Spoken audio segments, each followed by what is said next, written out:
The family gathered after the funeral, eyes on the Islamic will, but the spouse's lawyer just filed a claim to change everything.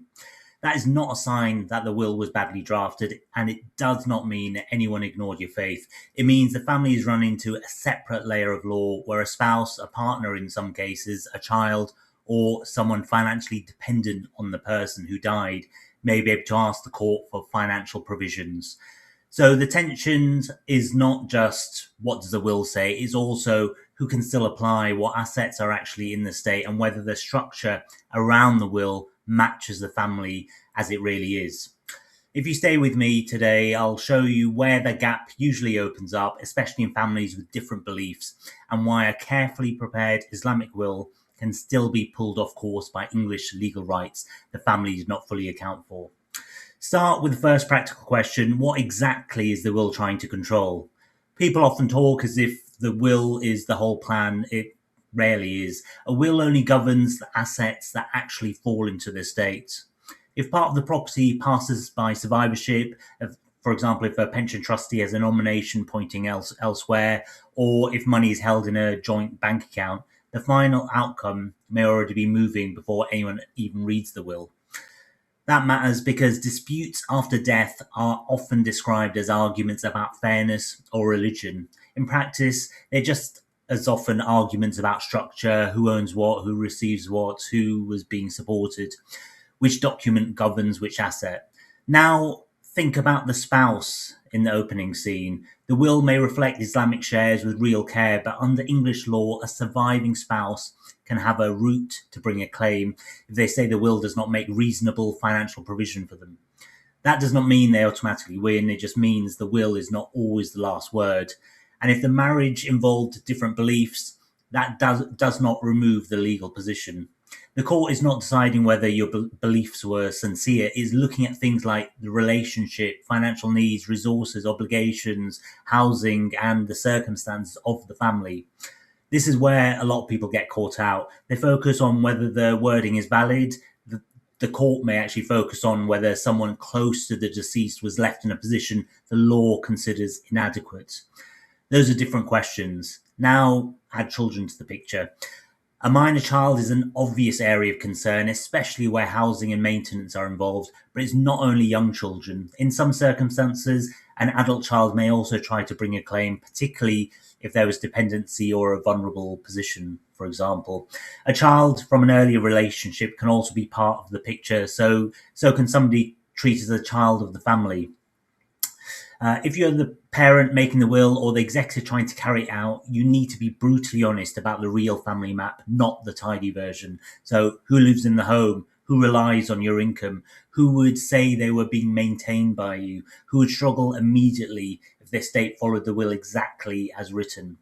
Those questions, I know, can be uncomfortable, but they are still the right questions. There is another layer here as well: cohabiting partners. A long term partner who was not married to the person who died may, in some cases, have a basis to claim if they were living together in the required way or were financially dependent. So, even where a faith based plan has tried to draw clear lines, the law may still allow an application from someone outside the pattern the family had in mind.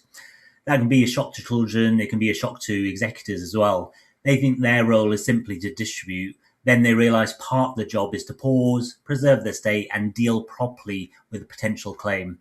And that pause matters, because once a claim is threatened, timing, paperwork, and asset movement all become sensitive.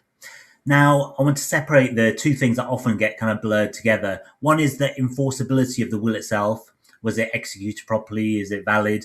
The other is exposure to a claim. Even a valid will can face a challenge for financial provision. That distinction clears up a lot of confusion.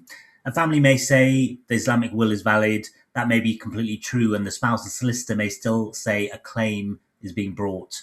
Both statements can exist at the same time.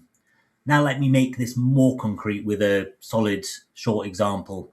If a father remarries, he wants his estate dealt with in line with his faith. He signs an Islamic will. He has children from his first marriage. He also has a younger child with his current spouse. The family home is in his sole name, and the pension nomination is old. The current spouse relied on him for most household costs. Then he dies. The children believe the will settles the shares. The spouse says the home situation is not workable and the provision is not enough. The pension may not even follow the will. If there is a child still dependent, that adds another pressure point. So, where is the real issue? Not only in the wording of the will, the issue is that the overall structure did not fully reflect the family reality. That is a lesson to take away from here. The document is not the plan on its own. A lot of viewers click on the subject like this because they want a yes or no answer. Can a spouse still claim or not? The honest answer is yes, a claim may be possible. But what happens next depends very heavily on the facts. And the facts that tend to matter are not abstract, they're ordinary household facts. Who lived together, who paid for what, who was dependent, what housing exists, what the property ownership says, what the pension nomination says, even, and what the will says, and whether those things line up or pull against each other. If they pull against each other, the family feel that pressure very quickly. There's also a practical misunderstanding around faith wishes and English courts. People sometimes think the court is being asked whether Islamic inheritance principles are right or wrong. That is usually the wrong frame. The court is applying English law to an estate in England and Wales. Religious intentions may form part of the background, but it does not cancel statutory rights to bring a claim. So instead of asking, is my Islamic will valid, ask which parts of my family setup could trigger a claim even if the will is valid. That question is far more useful. Start with the home, not in a technical way at first. Just ask, if I died, who would still be living there and on what basis? Then look at support. Who currently depends on me for rent, bills, school costs, care, or regular transfers?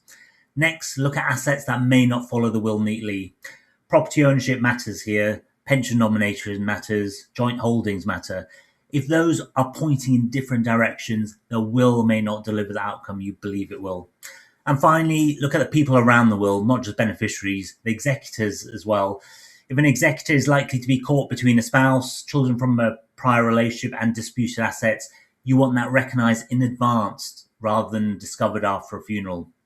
If you're already in an executor role, be careful not to treat a letter of claim as family noise. It may affect what can safely be distributed and when. If you're the person planning, be careful not to treat the signed will as proof that every moving part is aligned. Those are two different forms of false reassurance. A light authority point here because it helps. The root for those claims is not some obscure technicality. It sits in ordinary inheritance law in England and Wales. So this is not about rare edge cases. It's about whether the family circumstances create exposure that paperwork did not deal with. And for Muslim families, especially where there are remarriages, children from different relationships, marriages involving different beliefs or dependency outside a simple household model, that exposure can be wider than people first think. None of this means a faith-aligned will is pointless.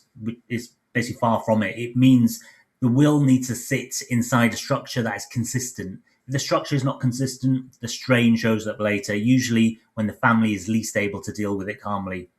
So what can you do with this? Not full rewrite, not panic response. Just take one sheet of paper tonight, list 4 headings: spouse or partner, dependent children or adults, home and pension. Under each one, put a single line describing what would happen if you died under the current arrangement, not what you want to happen, what would happen under the current arrangements. That one exercise will tell you very quickly whether your will is sitting inside a coherent plan or whether your family could be left with a legal and emotional collision.